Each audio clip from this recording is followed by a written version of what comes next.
golden days of the hotel are usually something that's quite overlooked.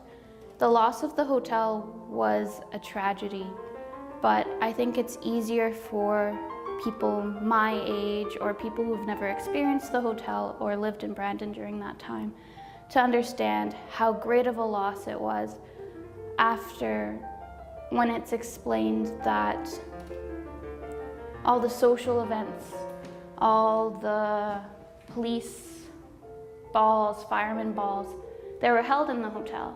All the dignitaries that came to visit Brandon, prime ministers, Princess Elizabeth, Prince Philip, when they were in Brandon, they stayed there.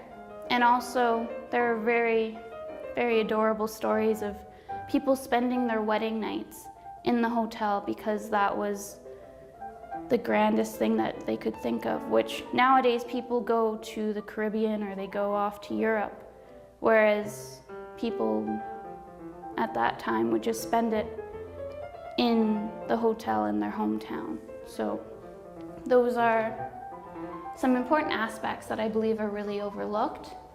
Here we have the waitress uniform. There are quite a few people who come through the exhibit that remember wearing this, and it makes them quite happy to see it on display. Also, another artifact that is quite commonly recognized is the bartender's pin, the beverage waiter.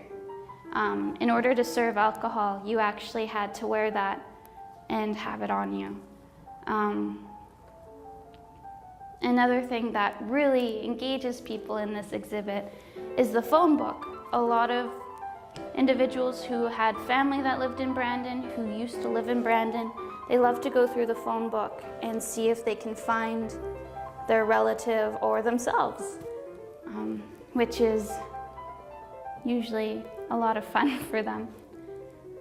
And then we have other various artifacts that the rest have been donated by Tony Griffin.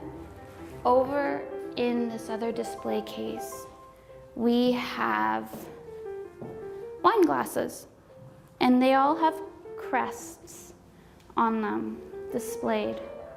And the gems that you see decorating each of the display cases are actually the crystals from the chandeliers in the hotel.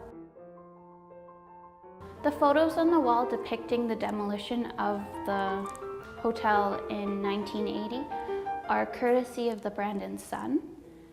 We have access to the newsprints. We have access to a lot of photos that were taken for the newspaper at that time.